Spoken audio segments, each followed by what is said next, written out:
अस्सलामुअलैकुम दोस्तों, उम्मीद करता हूँ आप सब खैरियत से होंगे। समूद अरबी समूद कदीम जजीरतुल अरब की कौम जो पहले हज़ारे कम से तकरीबन हज़रत मोहम्मद सल्लल्लाहु अलैहि वसल्लम के अहद तक रहे हैं। कौम के मुअर्रिख़ आला का नाम समूद था और मशहूर नसब नामा ये है कि समूद बिन शहर बिन अरम बिन साम बिन नूह अलैहिस्सलाम आद जिस तरह जनूबी और मशरकी अरब के मालिक थे, समूद और उसके मुकाबिल मगरबी और शुमाली अरब पर काबिज थे। उनके दारुल हुकूमत का नाम हजर था। ये शहर हिजाज से शाम को जाने वाले कदीम रास्ते पर वाक़ था। अब अमूमन इस शहर को मदाइन सालेह कहते हैं। ये शुमाली अरब के एक ज़बरदस्त कौम थी। फन तामीर में आद की तरह इसको भी कमाल हासिल था। पहाड़ों को काट कर मकान बनाना, पत्थरों की इमारतें और मकबरे तैयार करता इस कौम को खास पेशा था। ये यादगारें अब तक बाकी हैं और इन पर आरामी और समूदी खत में कितने मनकोश हैं। दोस्तों, आगे बढ़ने से पहले गुजारिश है कि आप हमारे चैनल को सब्सक्राइब कर दें ताकि हमारी हर में आने वाली वीडियो का नोटिफिकेशन आपको बर वक्त आसानी के साथ मिल सके। दोस्तों, अरब इस्लामी ज़राए बताते हैं कि समूद एक इब्तदाई अरब कबीला था जो कदीम दिनों में मादूम हो गया था। समूद का कुरान में 23 बार जिक्र आया है, जो खुदा की तरफ से गुनहगार कौमों की तबाही के बारे में एक इखलाकी सबक के हिस्से के तौर पर है। जो कुरान का मरकजी मकसद है। कुरान के मुताबिक समूद एक पिछली कौम के जानशीन थे जिसे आद कहा जाता था, जो अपने गुनाहों की वजह से तबाह हो गई थी। वो जमीन की सतह पर तराशे हुए घरों में रहते थे। खुदा ने मशरिक समूद को खबरदार करने के लिए साले नबी का इंतखाब किया कि वो एक खुदा की इबादत करें। कबीले ने यह कहकर उसकी बात मानने से इनकार कर दिया कि साले महज एक बशर है और उसने खुदा से निशानी का मुतालबा किया। अल्लाह ताला ने अपनी निशानी के तौर पर एक दूध वाला ऊँट उतारा और साले ने अपने हमवतनों से कहा कि वो ऊँट को नुकसान ना पहुंचाए और उसे अपने कुएं से पीने दे।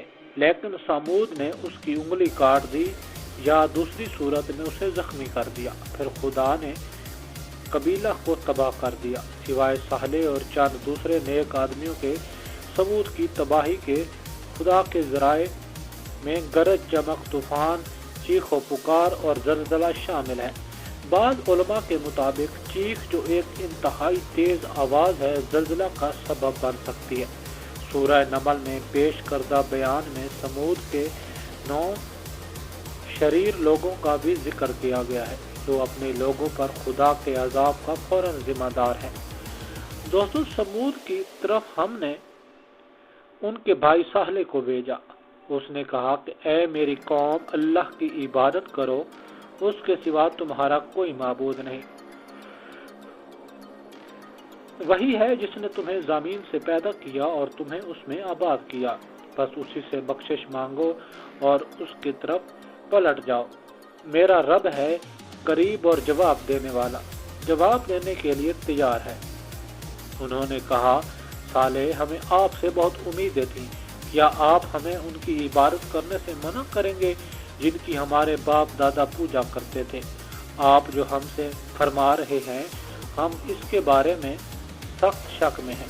उसने कहा, ऐ मेरी कौम, ज़रा गौर करो। अगर मेरे पास अपने रब की तरफ से वाज़ेह दलील होती और वो मुझे अपनी रहमत से नवाजता, अगर मैं उसकी नाफरमानी करूं तो मुझे अल्लाह से कौन बचा सकता है? तुम मेरा नुकसान ही बढ़ा दोगे। मेरी कौम, ये ऊँट अल्लाह का है, तुम्हारे लिए निशानी है, लिहाजा इसे खुदा की ज़मीन पर चरने के लिए छोड़ दो और इसे नुकसान न पहुंचाओ, वरना तुम पर अनकरीब अजाब आएगा। लेकिन उन्होंने उसको काट दिया तो उसने कहा, मज़ीद 3 दिन जिंदगी गुजारो, ये तंबी गलत साबित नहीं होगी। और इस तरह जब हमारा हुक्म पूरा हुआ तो हमने अपनी रहमत से साले और उसके साथ मोमिनों को उस दिन की रुसवाई से बचा दिया। ऐ पैगंबर सल्लल्लाहु अलैहि वसल्लम, ये तुम्हारा रब है जो मजबूत और गालिब है। धमाके ने जालिमों ظالموں کو مارا اور اپنے گھروں میں مردہ پڑ گئے، گویا وہ وہاں کبھی زندہ اور پچھلے پھولے نہیں تھے۔ ہاں، سمود نے اپنے رب کو جھٹلایا تو سمود سے دوری۔ اسلامی تفسیری روایات قرآن کے بیان میں تفصیل کا اضافہ کرتی ہے۔ اس کے مطابق سمود ہیگرا میں رہنے والا ایک طاقتور اور بت پرست قبیلہ تھا، جسے اب مدعین صالح کہا جاتا ہے۔ شمال مغربی عرب میں صالح کے شہر جب صالح نے توحید کی تبلیغ شروع کی تو سمود نے مطالبہ کیا کہ وہ ٹھوس چٹان سے حاملہ اونٹنی نکال کر اپنی نبوت ثابت کرے۔ جب خدا نے نبی کو ایسا کرنے کی اجازت دی تو بعض قبائل نے صالح کی پیروی کی، جبکہ بہت سے طاقتور رہنما اس کی مخالفت کرتے رہے۔ بچے کو جنم دینے کے بعد اونٹنی نے ہر 2 دن بعد ایک کنویں کا سارا پانی پیا اور پھر لوگوں کے لیے بہت زیادہ دودھ پیدا کیا، لیکن اس کی کٹائی ہوئی اور بالآخر سمود کے 9 افراد نے قتل کر دیا، جنہوں نے پھر صالح کو قتل کرنے کی کوشش کی لیکن ناکام رہے۔ اپنے لوگوں کو بچانے میں ناکام ہونے کے بعد صالح نے خبردار کیا کہ وہ 3 دن کے بعد تباہ ہو جائیں گے۔ پہلے دن ان کی جلد پیلی ہو جائے گی، دوسرے دن سرخ اور تباہی کے آخری دن سیاہ۔ ایسا ہی ہوا اور سمود کو فنا کر دیا گیا۔ مسلمانوں کا روایتی نظریہ یہ ہے کہ سمود کی تباہی ابراہیم علیہ السلام کی نبوت سے پہلے ہوئی تھی۔ صحیح البخاری کے مجموعہ میں محفوظ ایک حدیث روایت ہے کہ اسلامی پیغمبر محمد صلی اللہ علیہ وسلم نے ہجرہ کو سمود کی سرزمین کہا اور اپنی فوجوں کو اس کے کنویں